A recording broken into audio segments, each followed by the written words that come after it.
రైతు సంక్షేమం కోసం కాంగ్రెస్ పార్టీ కట్టుబడి ఉందని, రైతన్నలకు అండగా కాంగ్రెస్ పార్టీ ఎప్పటికీ నిలబడుతుందని మెదక్ జిల్లా కిసాన్ సెల్ అధ్యక్షులు పబ్బతి ప్రభాకర్ రెడ్డి అన్నారు.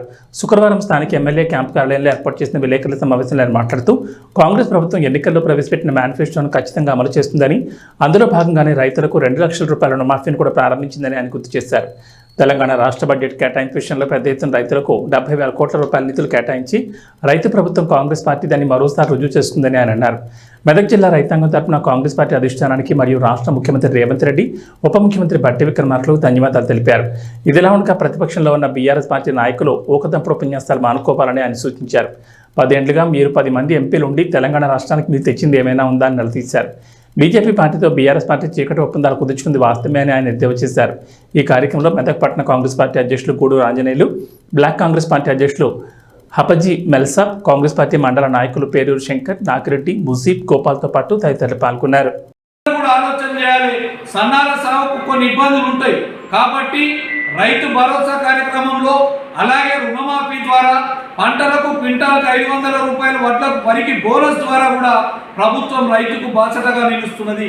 కాబట్టి అందరూ ఏదైతే సన్న బియ్యాన్ని, సన్న వరిని సాగు చేసి సన్న బియ్యాన్ని ప్రభుత్వానికి ఇస్తే ఆ ప్రభుత్వం ద్వారా వచ్చే బియ్యాన్ని ఈ రేషన్ బియ్యంగా పేద బడుగు బలహీన వర్గాలందరికీ కేవలం పండగలకే కాదు, ప్రతినిత్యం ప్రతి తెలంగాణలో ఉన్న ప్రతి పౌరుడు సన్న బియ్యం తినే విధంగా ఈ ప్రభుత్వం నిర్ణయం తీసుకున్నది.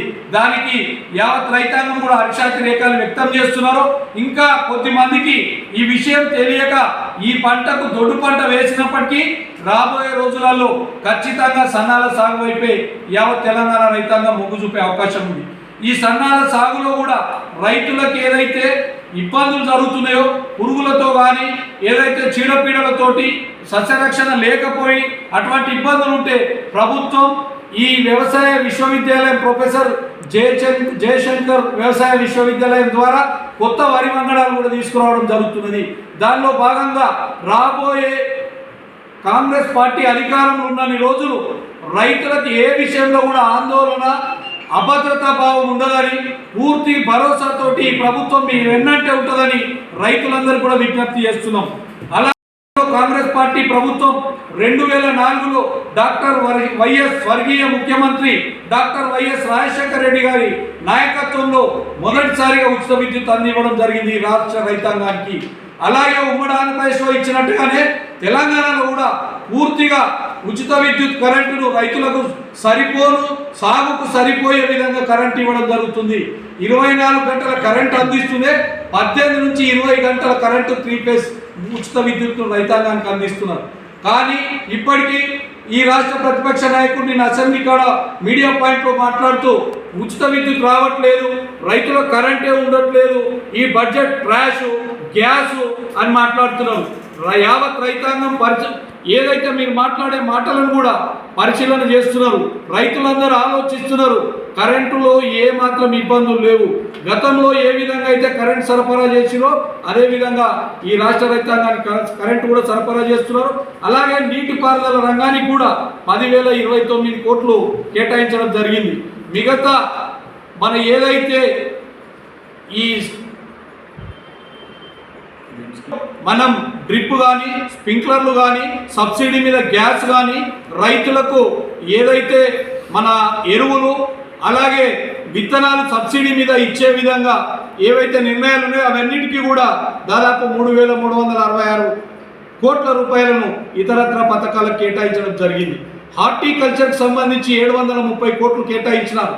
గతంలో వారి మంత్రులు వాళ్ళకు సంబంధించిన కీలక శాఖల గత ప్రభుత్వంలో ఒక 2-3 మంత్రులు వాళ్ళ నియోజకవర్గాల్లో ఆయిల్ పామ్ తోటలను ప్రోత్సహించి పెద్ద ఎత్తున నిధులు వాళ్ళ నియోజకవర్గానికి తరలించకపోయే విధంగా బడ్జెట్లో నిధులు కేటాయించుకున్నారు. కానీ యావత్ తెలంగాణ రైతాంగాన్ని దృష్టిలో పెట్టుకుని ఏ రోజు వాళ్ళు బడ్జెట్ పెట్టలేదని 10 సంవత్సరాలు తెలంగాణ రాష్ట్రం ఏర్పడినాక ఇంత పెద్ద ఎత్తున వ్యవసాయానికి బడ్జెట్ కేటాయించిన ప్రభుత్వం ఈ రాష్ట్రంలో ఉన్నటువంటి రేవంత్ రెడ్డి గారి నాయకత్వంలో నడుస్తున్నటువంటి కాంగ్రెస్ పార్టీ ప్రభుత్వానిదే అని ఈ సందర్భంగా రైతులందరూ కూడా తమ సంతోషాన్ని, హర్షాతిరేకాలను కూడా వ్యక్తం చేస్తున్నారు.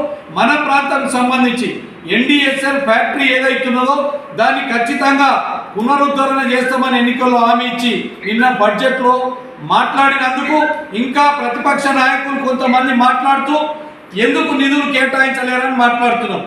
10 సంవత్సరాలు మీరు మొట్టమొదటిసారిగా రాష్ట్రం ఏర్పడిన తర్వాత మొట్టమొదటగా చేసే పని ఈ ఎన్డీఎస్ఎల్ ఫ్యాక్టరీని ప్రభుత్వం స్వాధీనం చేసుకుంటామని చెప్పిండ్రు. కానీ ఇప్పటి వరకు ఆ దిశగా చేయకనే 10 సంవత్సరాలు కాలయాపన చేసిండ్రు. కానీ మా ప్రభుత్వం అలా కాదు. 7 నెలలే అయింది మేము అధికారంలోకి వచ్చి. కానీ ఈ 7 నెలల్లోనే దాని మీద ఒక కమిటీ వేసి ఆ కమిటీకి సంబంధించి ఎన్డీఎస్ఎల్ కార్మికులకు ఆ ఫ్యాక్టరీ ద్వారా ఏవైతే రుణాలు తీసుకున్నారో అవన్నిటిని కూడా మొత్తం లెక్కలు తీసుకొచ్చి 280 కోట్ల రూపాయలను వాటన్నిటిని చెల్లించేందుకు ప్రభుత్వం సిద్ధంగా ఉంది. ఈ 3,366 కోట్లు ఇతర కార్యక్రమాలన్న చూడండి.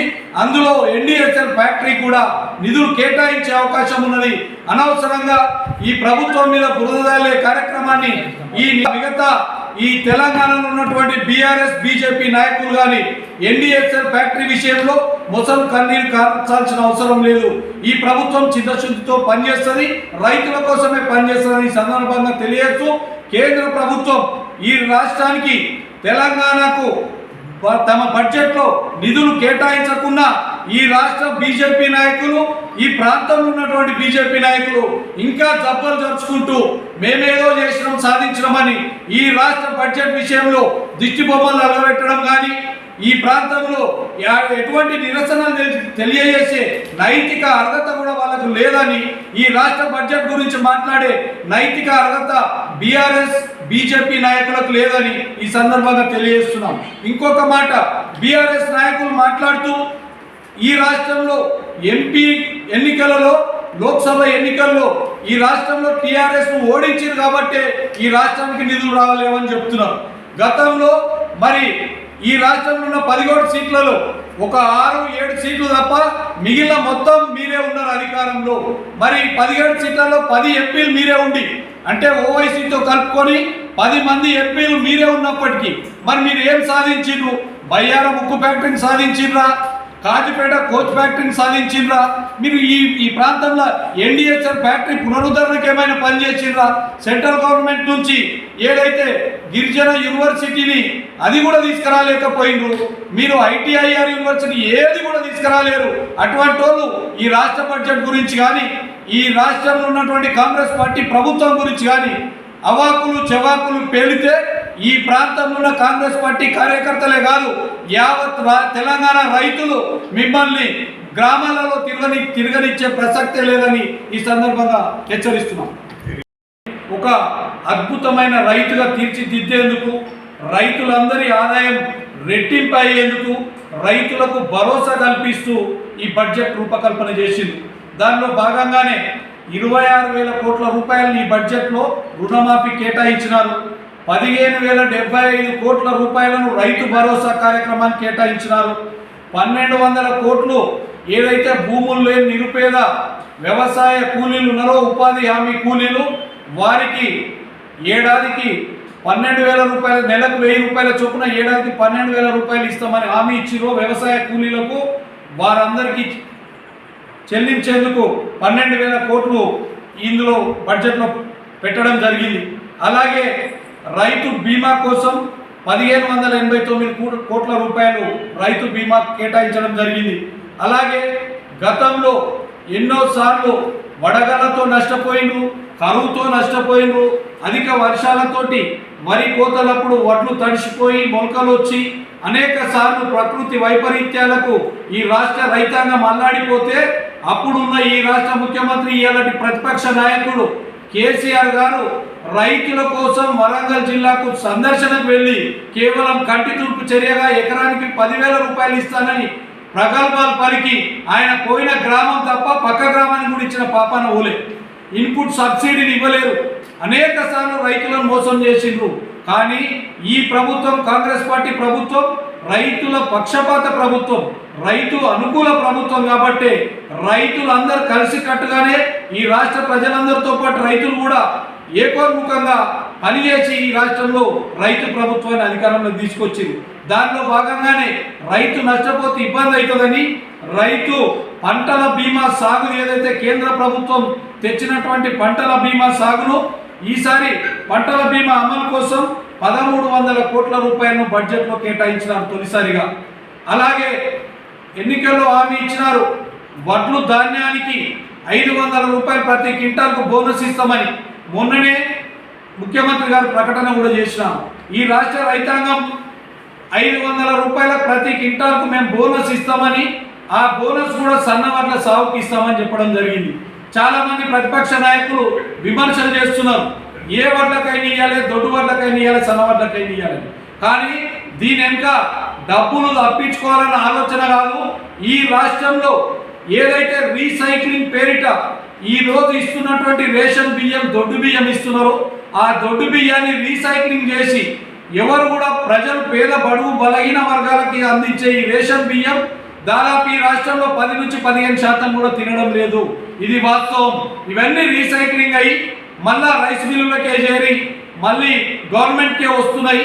కాబట్టి రీసైక్లింగ్ పేరిట దోపిడీ జరుగుతుందనే ఉద్దేశంతో ఈ రాష్ట్ర ప్రభుత్వం సన్నాల సాగుకు ప్రోత్సాహాన్ని ఇచ్చి సన్నాల సాగుతో సన్న బియ్యమే రేషన్ బియ్యంగా పేద బడుగు బలహీన వర్గాలకు అందించి ఈ దొడ్డు బియ్యం రీసైక్లింగ్ను ఆపే విధంగా, దాని ద్వారా జరిగే దోపిడీని అరికట్టే విధంగా సన్న బియ్యాన్ని పేద బడుగు బలహీన వర్గాలకు అందిస్తే సంతోషపడతారనే ఆలోచనతోటి నిర్ణయం తీసుకోవడం జరిగింది.